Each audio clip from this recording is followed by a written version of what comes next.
大家好，我係 Mr. Manso，今日會為大家講呢就係 S4 Mastering Mathematics Exercise 9B 第16題啊，一加 cosine 180度加 theta 再乘以 tangent 360度減 theta。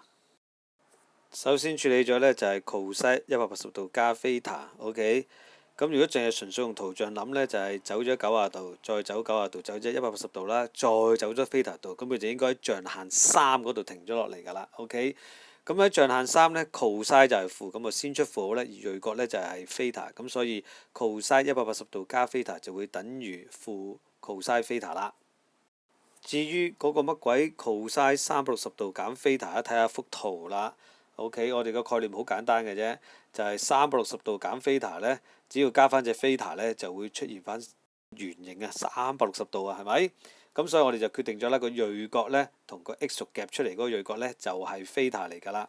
而 cosine 喺象限4呢係正嚟嘅，咁所以呢，就係 cosine 360度減 theta 呢，就會等於 cosine theta 㗎啦。所以擺翻落條式度呢，就會出現咗1加以負 cosine theta 乘 theta 啦。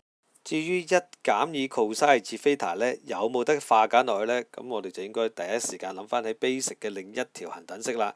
就係我哋知道啦 sin 2次 theta 加 cosine 2次 theta 等於1㗎嘛，係咪？咦喂，中咗兩個喎，咁我咪試下將 cosine 2次 theta 減過對面啦。喂，掂啊！1減 cosine 2次 theta 咪就係等於 sin 2次 theta 咯。咁呢條數亦都計完㗎啦。OK， 總結啊！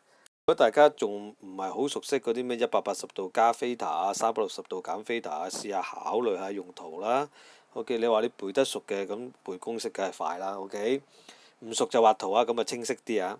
咁啊另外啦，就係遇到嗰啲乜乜二次嘅時候呢，我就懇請大家呢，就記翻 basic 嗰一條 sin 2次 theta 加 cosine 2次 theta 等於1，然之後先試下減下其中一項，睇下出唔出得翻題目裏邊突然間見到嘅某一步咩1減乜1減乜啦，從而出翻另一個出嚟啊。